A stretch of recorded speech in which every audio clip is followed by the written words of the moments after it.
We've all been there, right? You're staring at just uh, a wall of text on a screen, maybe reports, articles, whatever, and you're trying to find that one key piece of info, and it just feels overwhelming.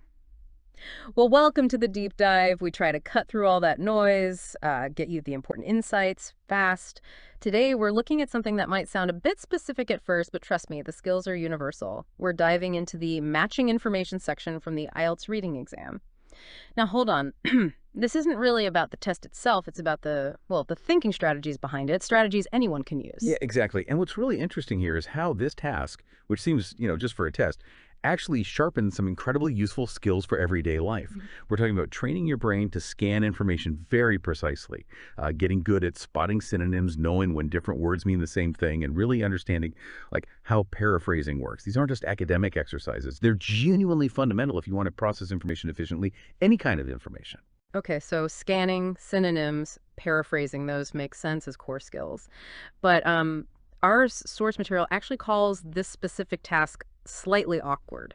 hmm What's the awkward part? What makes it uniquely challenging, especially, when you're trying to pick out tiny differences between details that look almost the same?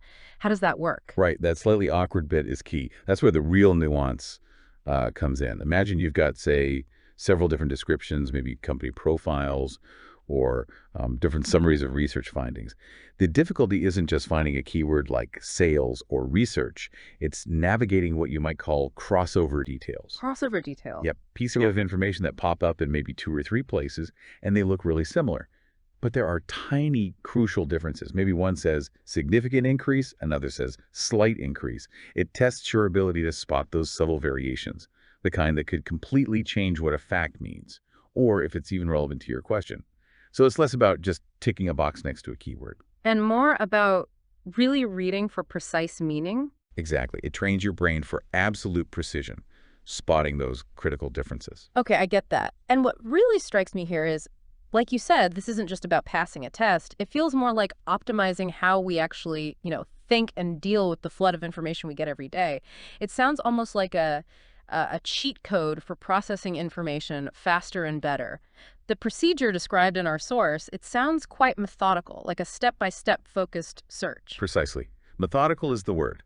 The power lies in what we might call a focused iterative search. Mm. So instead of trying to juggle 5 different questions in your head while scanning a huge text, you focus like a laser on one specific piece of information you need to find. Then you systematically check that single query against all the potential places. It could be paragraphs A, B, C, D, etc. Okay, so one at a time. One at a time. You filter out all the noise related to other questions until you find the exact match for that piece of information.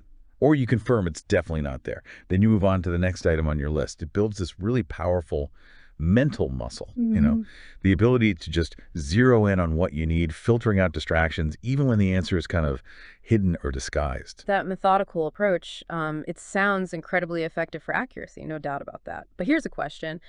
For someone dealing with information coming at them in real time, like a constant stream, does that method risk feeling a bit slow at first? Is that upfront discipline, that methodical checking, worth it for the long-term efficiency game?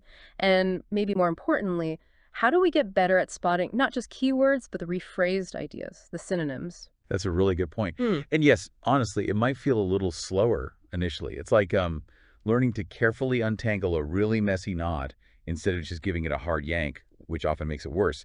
That initial deliberate effort builds a foundation. Over time, you get much, much faster because you're not making mistakes or getting sidetracked. So the long-term efficiency gain is definitely worth it. Okay, that makes sense. The untangling analogy is good. And for spotting synonyms and paraphrasing, well, it really comes down to active recognition. It's about practice. So if one text mentions, say, a significant increase in sales, you need to train yourself to recognize that another text saying revenue growth soared might be the same core idea, or maybe employee retention strategies in one place. Might be phrased as initiatives to reduce staff turnover somewhere else. Exactly. You're constantly asking yourself, is this basically the same concept, just wearing different clothes, linguistically speaking? It forces you to look beyond the surface words, to the actual meaning underneath. Right. So let's bring this back to you. Listening. Beyond any specific test or document type, what does this all mean? This systematic approach, being able to spot those subtle differences, locate exactly the right information that's useful everywhere. Think about comparing specs for, I don't know, phones online, or reading different news reports about the same event to see the nuances. Even just planning a holiday and comparing hotel details, you need to spot those critical differences, right? It's all about finding and checking those key details and not falling into the trap of that crossover information that looks right but isn't quite. So here's something to think about. How could mastering this art, the art of spotting those crucial differences in detail, especially when things look similar, how could that change the way you approach new information, new knowledge, every single day? Give that some thought. We'll catch you next time on The Deep Dive.